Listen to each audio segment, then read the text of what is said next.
Bien, entonces continuamos con PLAs de alta resolución, que nos hemos quedado ahí.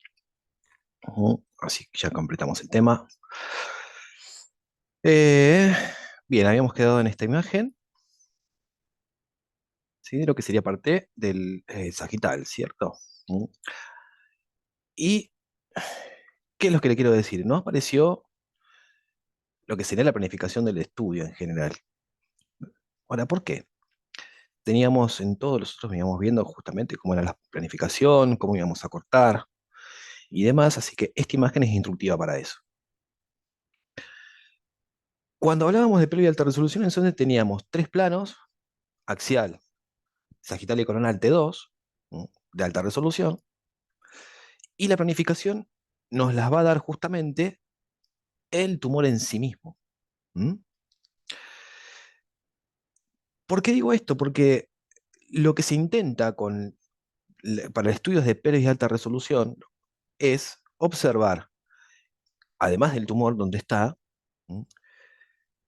Cómo es su comportamiento y si hay otras estructuras, por ejemplo, en este caso, ganglios linfáticos. ¿Mm?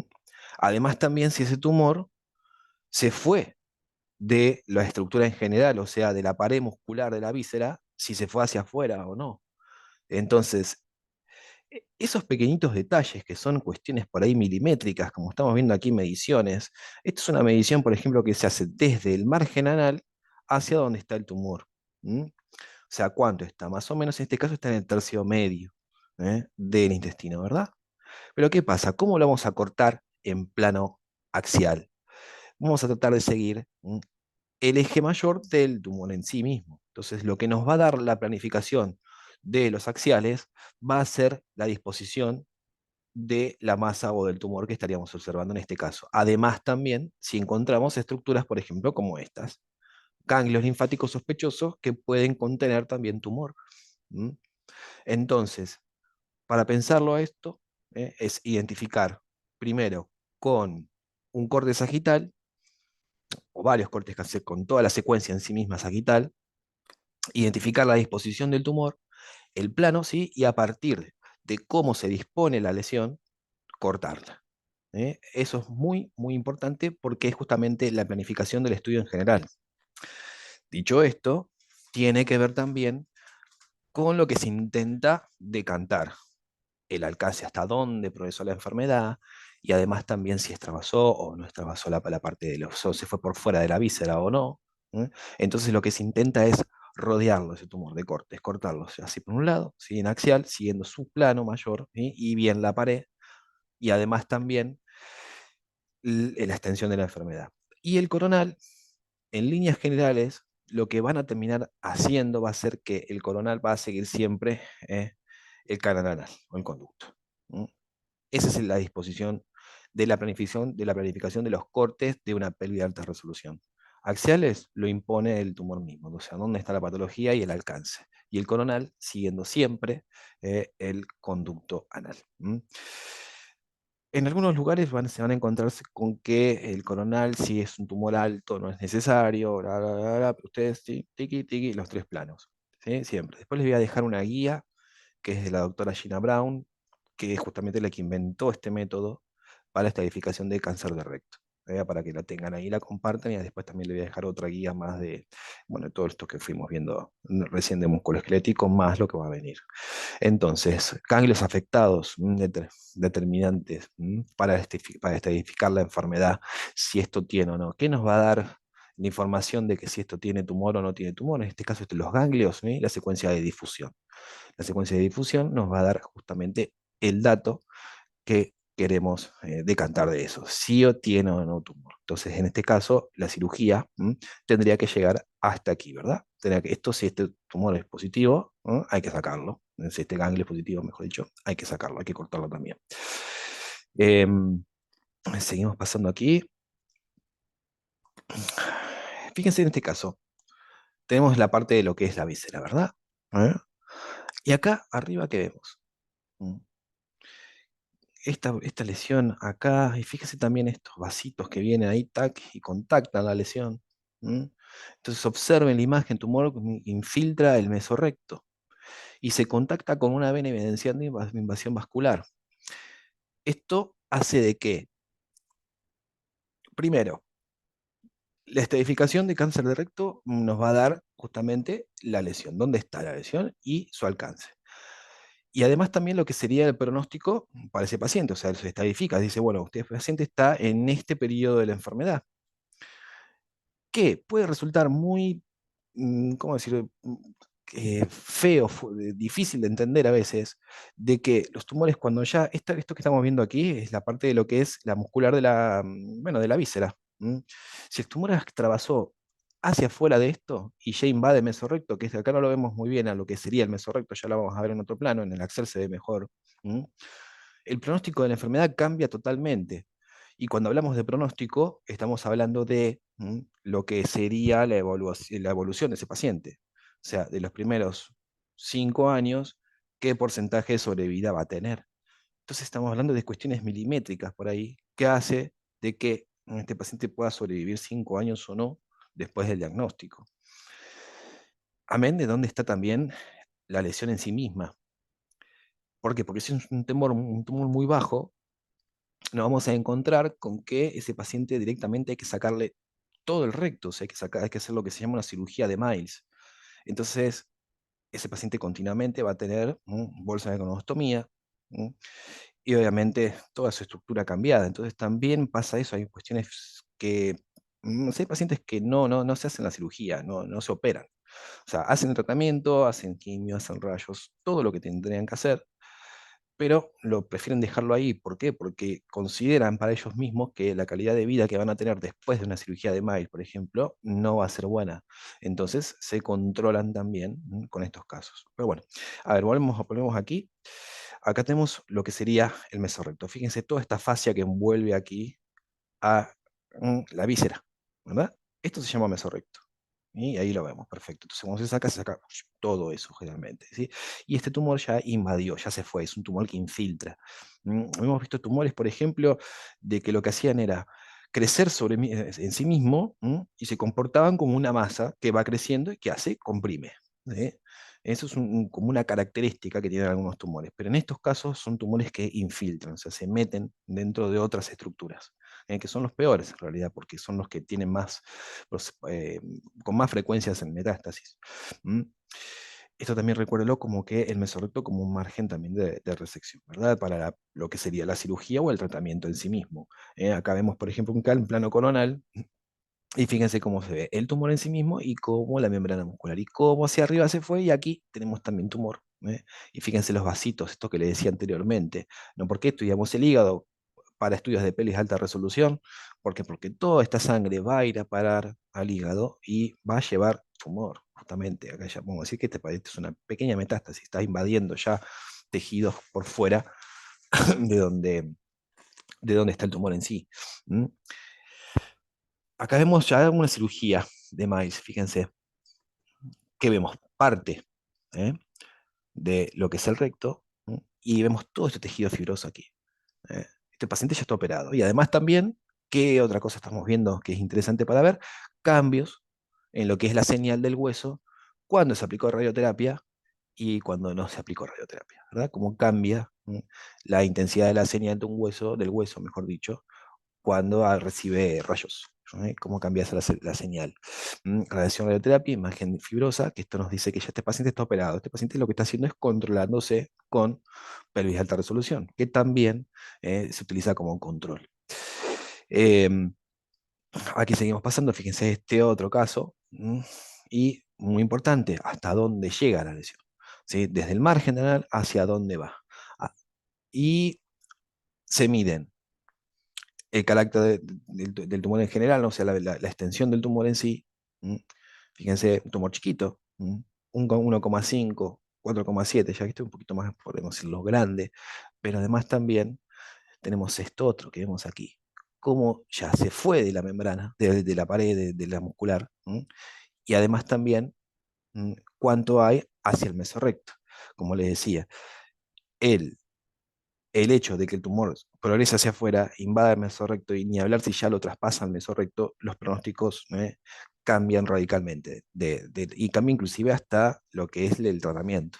No son iguales los tratamientos con un tumor, digamos, que está dentro, digamos, de la estructura, dentro de lo que de la víscera en sí misma, ¿sí? Que cuando ya se salió por otra estructura más. O sea, cambia totalmente todo, pronóstico y tratamiento. Eh, Generalmente lo que se intenta es, como regla general, es tratamiento de radioterapia para reducir el tamaño de ese tumor, ¿sí? Para achicarlo lo más posible, y después hacer la cirugía, obviamente para conservar lo que, bueno, lo que más se pueda, ¿cierto? O bueno, no ir a un Miles, que es un terror, digamos, de sufrir esa cirugía, ¿no es cierto? Hay pacientes que directamente no se la hacen, se controlan con esto, ¿ves? Y aquí es que tenemos otra de las cosas lindas que es para verlo, fíjense también cómo está oblicuado todo el plano, cómo se intentó oblicuarlo para sacar justamente la pared y cómo se fue hacia afuera ya la lesión. Entonces eso es, ojo, eso es para estar sentado y mirar, ver el tumor, la disposición y si se fue hacia afuera o no, eso nos va a dar a nosotros cómo cortarlo. Aquí, esto es un tumor inmenso, a veces es difícil de entender esto también, cómo puede ser que se lleguen estos casos, pero sí, fíjense cómo directamente obtura todo el recto en sí. Y aquí también lo vemos en otro plano, junto también con parte de lo que sería un trayecto fistuloso aquí, que, o bueno, nada, esto es como algo grosero lo que estamos mirando aquí. Es un tumor muy bajo y justamente si hay que hacer un tratamiento a este paciente, probablemente haya dicho que no a su tratamiento, no lo sé, pero justamente el tratamiento es sacarle directamente todo, vaciarlo. Y aquí hay un ganglio medio difícil. Eh, ¿Cómo cortarían, por ejemplo, este tumor? Acá tenemos bien grosero cómo sería el corte para el axial, siguiendo siempre plano de la disposición de la lesión. Hasta ahí abajo. Y el coronal justamente siguiendo el canal anal. Entonces ahí ya tienen la programación de esta lesión. Acá vemos algunos casos también de ya cómo progresa la enfermedad en sí misma y lo importante que es hacer estos estudios. ¿Por qué? Porque a veces, sobre todo cuando hay pacientes que ya están operados, es decir, que ya tuvieron un diagnóstico, tuvieron una cirugía y se hace una anastomosis, el paciente ya se le saca un extremo, una parte de la víscera, se la vuelven a poner, a pegar y demás, el paciente está en recuperación. Termina pasando esto, fíjense cómo el tumor se va por afuera, crece por afuera. O sea, si este paciente lo controlan con lo que es una videocolonoscopía, esta lesión no la van a ver. Entonces también importante que es controlarse con pelvis de alta resolución cuando hay este tipo de patología, ¿verdad? Fíjense ahí la extensión, ya está tocando parte de lo que es el mesorrecto en general, ya los trabasó, y está tocando parte de la muscular y que contacta con el músculo. O sea, mientras más progresa la enfermedad, obviamente el pronóstico es cada vez peor. Acá tenemos también otra masa, una masa inguinal. Fíjense cómo el ganglio, este ganglio inguinal tiene tumor. Esto ya uno lo ve así y dice, es lo más probable que esto ya sea un ganglio con tumor. No hace, o sea, la difusión lo que va a hacer es terminar confirmando esto. Y acá vemos otros casos también. Fíjense también las características. Fíjense la señal que tiene el tumor aquí. La señal, como es una señal bajita, tipo intenso. Fíjense, y no. Estas otras estirpes celulares, son otras células las que fueron creciendo. Fíjense cómo se fue hacia arriba. Ya prácticamente está contactando el sacro. Entonces, ¿qué es lo que van a encontrar ustedes cuando estén haciendo esto? Se van a encontrar con la anatomía patológica, o sea, qué tipo ya de celularidad tiene ese tumor, el grado, si es de bajo grado, bueno, alto grado y demás. Además, también se van a encontrar con estudios previos. Entonces, todo eso a ustedes le va a dar información justamente para después aplicar el protocolo y que sea un estudio de calidad, ¿no? Esto es lo que se llaman los tumores mucinosos, cuando tienen así este aumento de la señal. ¿Por qué? Porque producen mucina. Y justamente la mucina es una sustancia que facilita que ese tumor, o sea, degrada la grasa, entonces facilita que el tumor crezca. Miren cómo creció hasta ahí, se fue hasta ahí arriba y ya ni hablar que hay contactos con vasos sanguíneos y demás también. Eh, Son difíciles.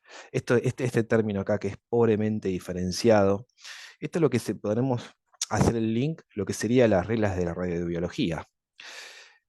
Cuando hablábamos de tumores de células que eran muy radiosensibles, ¿sí? Hablábamos de que eran células que tenían diferentes funciones, que tenían una característica que se multiplicaban muy rápido, como por ejemplo las células, por ejemplo, de, bueno, las espermáticas, una, que también que podemos decir de que si hay estos los tumores, los seminomas clásicos son, digamos, se cura, es una enfermedad que se cura. ¿Por qué? Porque cumple justamente con esa regla. ¿Mm? Se diferencian todas, muchas entre sí mismas y además también tienden a crecer muy rápido, entonces son más radiosensibles y más quimiosensibles. Entonces, cuando son pobremente diferenciados, es que justamente pasa totalmente lo contrario.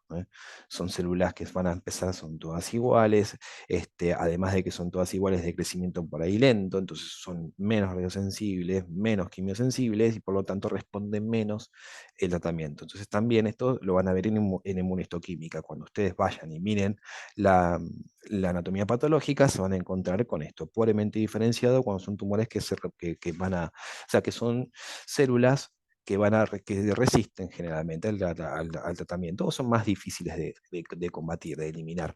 ¿Por qué? Porque siguen los conceptos básicos de lo que es la radiobiología general. La ley era de Begoña y Tribundó, si no me equivoco, el Tribundó o algo así. Bueno, a ver, paciente realiza control en este caso, y como les decía anteriormente también lo que son parte de tratamiento, no adyuvante o adyuvante en sí mismo, cuáles son las diferencias para reducir el tamaño antes de la cirugía o adyuvante para eliminar posibles células ya después de la cirugía. Esas son las diferencias que se pueden llegar a encontrar con un paciente ya que está operado en este caso. Y aquí algunas imágenes de hígado y con una metástasis inmensa. Acá fíjense la difusión, cómo nos muestra la celularidad aquí abundante y cómo el- la constante, diríamos, de difusión en este caso, que es cómo difunde el agua sobre el hígado. Aquí vemos cómo es la intensidad de señal normal y cuando hay un aumento de celularidad, fíjense cómo aumenta también la señal. ¿Mm? Entonces la difusión es muy importante justamente eso. ¿Por qué? Porque las moléculas de agua no se mueven como se mueven en el tejido normal. ¿Sí? Además también, ¿por qué? Porque hay mucha cantidad de células que están creciendo ahí, entonces la difusión se ve restringida y nos aumenta la señal.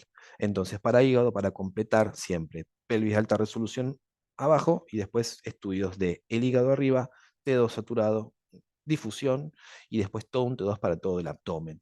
Acá también vemos un paciente con difusión, mejor dicho, con metástasis aquí, aquí, ahí también tiene otra, aquí también tiene otra, ya está un paciente complejo, ¿verdad? Detalle aquí en la imagen. Este paciente tuvo una cirugía a corazón abierto. Abrieron el sternum plaque y le dejaron ahí un hilito metálico para atar que nos saca la frecuencia de precesión. Sienten otra frecuencia, esos hidrógenos por ese metal presente ahí y vemos este artificio en la imagen. Em, Acá también vemos un caso, bueno, quistes simples, y fíjense esto aquí, esto es lo que sería la bolsa de colonostomía, aquí lo que va a recolectar obviamente materia fecal. Por eso también es que se hace todo el abdomen general, también como para poder evaluar en el caso este tipo de situaciones, ¿cierto? Después, ¿qué más? Bueno, aquí tenemos una pelvis de alta resolución también, pero ya ginecológica. Fíjense cómo se abusó del tiempo de espera de este paciente, la vejiga gigante, pobrecita. Pero bueno, mírense el útero como se ve, se desplazó ya de retroverso y ¡pac! Se puso para el otro lado. Y aquí vemos parte de tumor ahí, apenitas. Lo tiene, pero está ahí. ¿Sí? Este paciente tiene es como decir, muy probable que se cure. ¿Mm? Y aquí tenemos una próstata. ¿Por qué? Porque tenemos que ver también parte de lo que sería multiparamétrico. ¿Cuál va a ser la angulación de los cortes, tanto el axial como el coronal? Sí, tenemos la glándula, lo que vamos a importar aquí va a ser justamente la próstata. ¿Cuál va a ser entonces? Siguiendo siempre, como les decía anteriormente, los ejes mayores de la glándula, en este caso, o de articulaciones en el otro. Entonces, axiales así, tiqui, tiqui, y coronales ahí, siguiendo siempre la articulación, el eje mayor. La pelvis multiparamétrica, recuerden, de próstata, se hace con gadolinio. Es así, vamos a inyectar a gadolinio sistémico y además también tiene lo que se llama estudios de gadolinio en fase o estudios dinámicos. ¿Sí? Se ve la progresión de gadolinio en el tiempo y cómo la lesión lo toma y cómo es un comportamiento en el tiempo una vez que captó a gadolinio. O sea, si lo va, si lo toma, si se lava, si no se lava. Ya vamos a ver también más ejemplos de eso. Pero bueno, la medición de la glándula, fíjense aquí cómo se ve la lesión, en este caso. Por un lado, la sumatoria de T2, por un lado, de alta resolución, que nos da esa imagen hermosa que estamos viendo acá. Después nos vamos a lo que es la parte fisiológica de la difusión, cómo la celularidad aumenta y restringe la difusión normal del tejido prostático en este caso. Fíjese, aumento de la señal. Y además también después cómo capta gadolinio, ¿sí? Porque al gadolinio le gusta ir a esos lugares donde está el metabolismo alterado. Si recuerden, una de las indicaciones del gadolinio es para tumores, masas, bueno, lo que sea.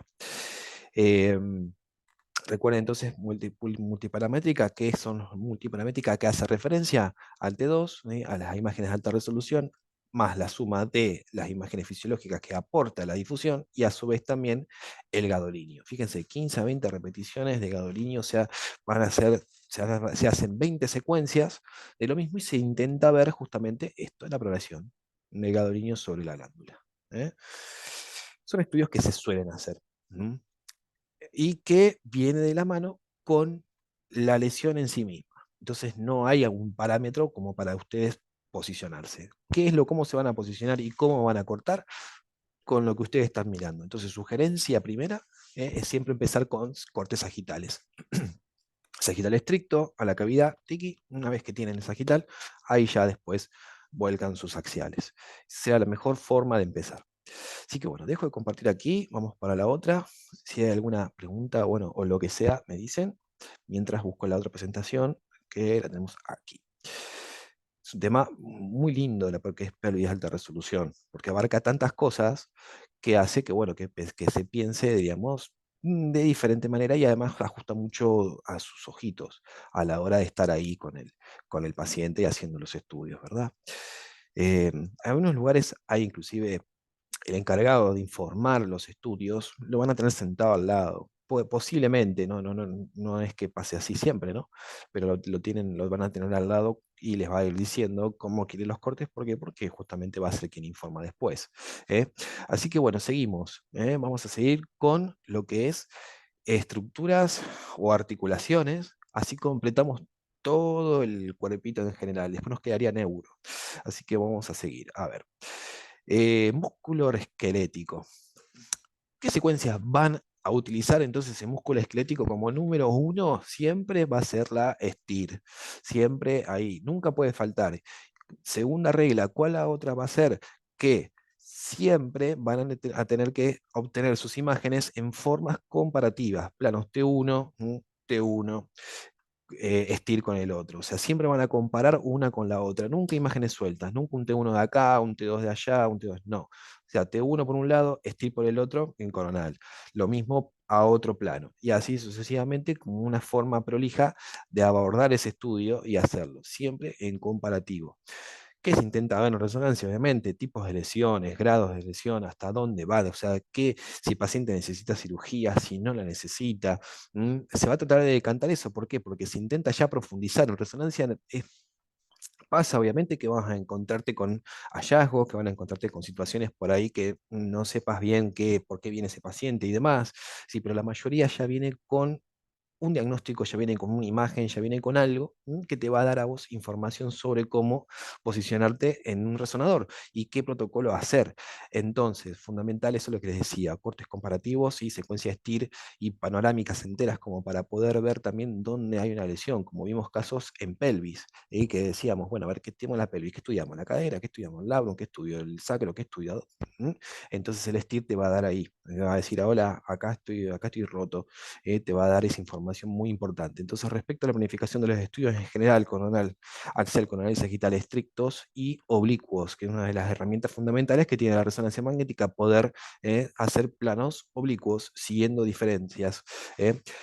Y otra de las cosas también que les quiero decir que cuando se encuentren con casos que tengan una lesión o tengan que estudiar un dedo, tengan que estudiar algo raro, que voy a decir un codo enyesado, por ejemplo, que vamos a ver algunos casos, siempre siguiendo los ejes mayores articulares. Y ahí no se van a equivocar o su estudio va a estar dentro de todo prolijo. Entonces, dicho esas cosas, vamos aquí. Fíjense, muñeca. Una muñeca jovencita, mire, un paciente jovencito y con sus cartílagos hermosos. ¿Y qué es lo que se apunta para estudiar? En muñeca, por lo general, va a ser aquí el escafoides. ¿m? Y lo que es el ligamento triangular. Fíjense, parte del ligamento triangular, que tenemos la apófisis estiloide, que estaría de este lado, ¿sí? El ligamento triangular, que este es un ligamento lo que hace justamente es sujetar la muñeca. Si hay una lesión en el ligamento triangular, esa muñeca es inestable. Entonces, carga la región de carpio, se trata de estabilizar la articulación, y una lesión misma provoca inestabilidad articular. Cuando lean la palabra inestabilidad articular en una orden médica, automáticamente T2 estrella en plano coronal para una muñeca, por ejemplo. ¿Sí? Para hombros ya sabíamos que en axial. Para cadera ya sabíamos que es en axial. Siempre cuando se habla de inestabilidades articulares, agregar a ese protocolo T2 estrella en el caso de que no lo tengan. Eh, Otra de las cosas, perdón, que aquí les quería decir del escafoide, muy importante, ¿por qué? Porque es un hueso que ante traumatismo, por ejemplo, de compresión, ese hueso tiende a romperse. Entonces el paciente va a la guardia y se le hace sus rollitos ahí a la mano y no se ve nada.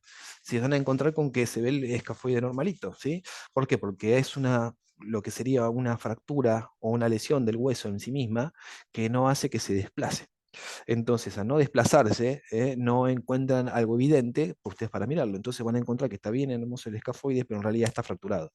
Entonces, cuando está fracturado, esto puede ser peligroso para el paciente. ¿Por qué? Porque hay una lesión oculta. Ese pedacito de hueso fracturado puede quedarse sin inervación, sin diríamos, sangre, sin su energía como para sobrevivir. ¿Por qué? Porque le falta sangre, le está faltando oxígeno y nutrientes, entonces se muere, se hace una necrosis avascular y te termina muriendo el hueso. También suele sucederse con el que es parte del semilunar. Con este hueso también pasa, pero el número uno es el escafoides. Aquí es donde van a prestar siempre atención. Y siempre también, no sé si lo hacen o lo hicieron alguna vez en una práctica o lo van a hacer en el caso de que lo escuchen, cuando sospechan una lesión. Planos de aquí, fíjense esto aquí. ¿Cómo serían? Todos siguiendo siempre el eje mayor articular, parte del semilunar, fíjense cómo se ve ahí hermoso, y ahí nos da todo lo que es la angulación de los tejidos, siempre de los huesos en este caso. Y las secuencias comparativas, T1, tira aquí para luxación, como les decía, T2 estrella, sagitales, estrictos, no mucho más secreto para una muñeca.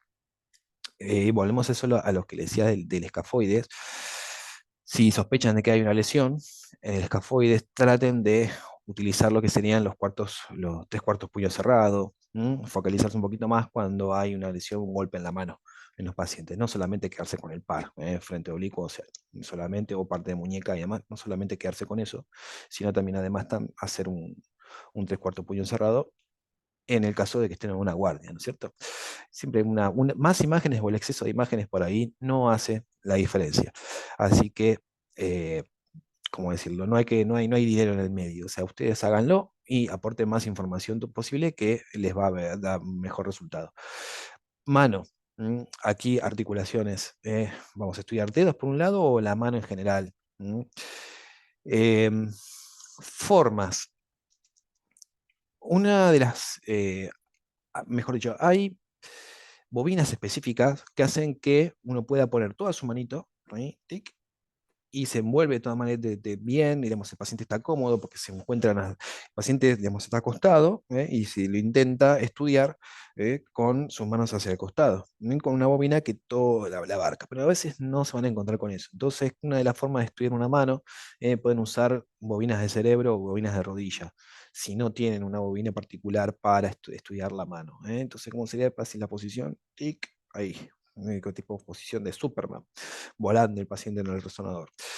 Y como sugerencia, usen bolsas para tratar de que el paciente tenga altura sobre su articulación, o sea, que no tenga ¿cómo decirlo? Una fuerza que le ejerza hacia abajo, y además también que tenga cierta que esté cómodo, ¿verdad? Porque si no se les va a mover.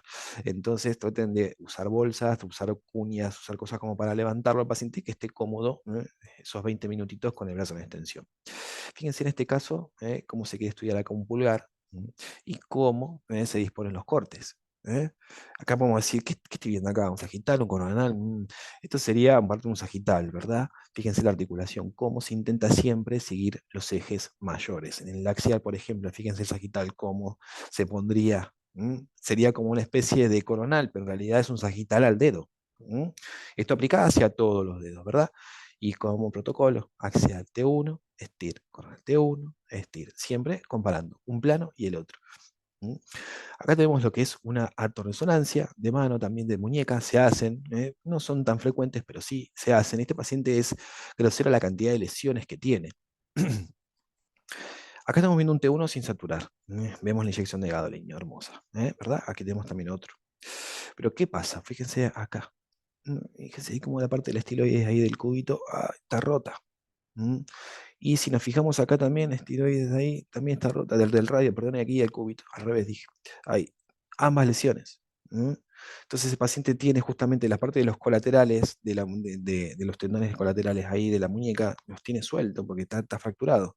Un paciente que tiene una lesión importantísima. ¿eh? Ambos extremos de los huesos están rotos. Entonces, este paciente va a tener lo que se llama una inestabilidad importante y además también si está rota la estiloides, se sospecha que hay lesión en el ligamento triangular, entonces inestabilidad articular fácil. Lo va a tener. Este paciente sufrió un conjunto de lesiones y padece inestabilidad articular de la muñeca. Este paciente no se arregla más que con cirugía. Es un caso muy, muy fuerte este, porque una lesión así, diríamos, de doble, rarísimo encontrarla. Por otro lado, lesiones ocultas. También nos vamos a encontrar con esto en resonancia parva de esto. Y algo de que les decía, fíjense, aquí tenemos un hermoso escafoides, derechito, nada, mira, está bien, está re sanito, pero la resonancia, clac, aquí vemos el trazo de lesión en el T1. Este hueso tiene una particularidad que cuando se irriga el huesito este, entra la arteria nutricia al hueso y se divide en dos partes. Una parte hacia arriba, lo que es parte de la parte del tubérculo, y otra parte hacia el cuerpo. Entonces, si se rompe una parte, se rompe también la arteria. Entonces queda este hueso sin irrigarse. Y al quedarse sin irrigarse, se va a morir. Entonces, este paciente necesita que sí o sí cirugía para justamente consolidar esta lesión y que no se le muera el hueso dentro de su cuerpo, ¿no? Que no tenga lo que se llama una necrosis avascular. Entonces, la muñeca suele ser sitio común de lesiones ocultas. Y en resonancia prácticamente no existen las lesiones ocultas, ya sea por el T1, ya sea por el STIR y demás que nos muestran los trazos de fractura. Eh, es algo, son hallazgos bastante frecuentes de lesiones que pacientes que vienen con tiempo, que no, ¿por qué viene ahí? Porque me sigue doliendo el codo, me caí hace 2 meses, me sigue doliendo, bla, bla, bla, y está fracturado el codo. Así que otro de los casos que vemos aquí, fíjense los sagitales, en este caso, lesiones, falanges aquí, aquí. Fíjense este detallecito que tiene la imagen, miren qué lindo ahí. Esto es una marcación, ¿m? Que es muy importante para hacer justamente resonancias musculoesqueléticas. ¿M? Sitio doloroso, marcarlo con una vitamina. Entonces le das una referencia ahí al médico en dónde tiene la lesión ese paciente, porque a veces cuenta con las mismas herramientas que tenés vos. O sea, vas a estar ahí y vas a tener una anamnesis, entonces vas a volcar esa información y además también decir, ¿dónde le duele? Me duele acá y me duele acá. Bueno, márcaselo. Márcale ahí y márcale ahí. ¿Dónde? Y después explorás. Entonces, además te sirve como para que hagas un buen protocolo, ayudes también a quien lo está informando después. Entonces, enfermedades generativas también, ¿no? Otra de las situaciones que hay, protocolos inclusive para probar medicaciones, por ejemplo, para estudios de mano por enfermedades generativas también, por lo que es artritis reumatoidea, de esa que se deforma toda la mano, también se pueden encontrar con marcaciones y demás. Fíjense también aquí. Esto que vemos aquí, esta parte del trapecio del hueso, ¿no es cierto? Y acá esto lo que tienen es una fractura en uno de los extremos del trapecio. Y esto que ven aquí es el flexor del dedo gordo. ¿Mm? Ahí. Entonces ese paciente es cuando tiene ahí ese dolor, que mueve el dedo y me duele, y no lo tengo, y resultó que está fracturado. Además también parte del ganchoso. Fíjense el hueso, como también tiene un aumento de señal con respecto a estos dos. No vemos lesiones en estos dos. Acá sí, perfectamente. Acá también algo está pasando en el hueso ganchoso. Fíjense el ganchito. Otra de las cosas, miren esto, ahí, lo que es el túnel carpiano. Primero la fascia que lo envuelve, ¿verdad? Ahí abajo. Y esto, que ven ahí, tiqui, tiqui, tiqui, tiqui, esos son nervios. Entonces se parte del nervio mediano. Cuando está esa patología que hay compresión del túnel carpiano, ese paciente se lo está oprimiendo justamente el nervio mediano y le duele toda la mano. Entonces marcar el sitio doloroso facilita al médico informante la localización y motivo de consulta, además de la anamnesis, de todo lo que ustedes volcaron en el consentimiento informado. Un codo, bueno, hago codo y ya y damos aquí por terminado. Fíjense los planos del codo también, estrictos, articulación, estricto articulación, siguiendo siempre planos mayores. En este caso está un poquito oblicuado porque se trata de sacar todo lo que sería la epitróclea y el epicóndilo, que queden los dos siempre en el mismo plano. Fíjense ahí, como está medio apenas licuado lo que sería el coronal. Cortes o secuencias axial de pestir, T1 STIR, se repite siempre. Siempre, como serían imágenes comparativas. Y aquí un caso también de una lesión oculta. Fíjense ahí, tiki. Paciente también le dolía el codo, le dolía el codo, bla, bla, y acá tiene una lesión, tic, en la cúpula de radio. Y fíjense hasta dónde llega. Fíjense, aquí está lo que sería la tuberosidad de radio. Y ahí se inserta el tendón del bíceps. Llega hasta ahí abajo la lesión. Y aquí la marcación del sitio doloroso. ¿eh? Esta es la posición de FABS, cuando tienen que hacer una exploración de resonancia cuando hay un yeso. El paciente viene, ángulo de 90, ¿sí? Viene así. Entonces decís, uy, Dios, ¿cómo estudiamos acá? Bueno, entonces paciente más codo, más desplegado posible del cuerpo, hacia arriba, la parte, digamos, del codo que queda ahí, obviamente no pueden movilizarlo. Entonces, ¿qué es lo que van a hacer en este caso? ¿Sí? Vamos a pensarlo así. Acá está la articulación, ¿verdad? Entonces, si cortamos así, siguiendo este plano, va a ser una especie de axial a la articulación y a su vez también va a ser una especie de sagital a lo que sería el húmero.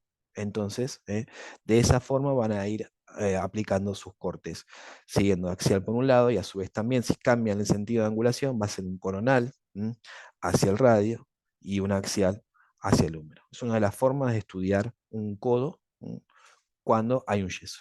Esto es lo que se llama la posición de FAPS. Este paciente lo que le pasó, se les desgarró el tendón del bíceps. Se le salió afuera y fíjense la cantidad de edema que se encuentra. Muchísima cantidad de líquido ahí entre las fibras musculares, en todos lados. Es un codo muy patológico. Y bueno, esto por último, lo que estamos viendo aquí, lesiones ocultas hermosas para verlas en resonancia. Cuando vemos un RX, vemos una tomo, vemos la reso aquí, como todo ese trazo de fractura aquí, como vemos ahí lesiones ocultas que nos vamos encontrando, y cómo la resonancia tiene esa capacidad, ¿no? De poder mostrarnos lesiones ocultas a otras técnicas. Esto es muy importante y además también cómo nos llega esta información. Fíjese apenas ahí en la tomo cómo se ve que hay una solución de continuidad, ¿no? Lo que sería parte de la meseta tibial, ¿sí? Se ve ahí. Pero bueno, la resonancia nos muestra esto. Quedemos ahí. Bueno, la termino aquí. Falta muy poquito para completarla, pero no tenemos tiempo ya. Así que dejo aquí y la retomamos con lo que queda en la clase que sigue. Dejo de grabar. ¿Tienen preguntas con esto? ¿Algo?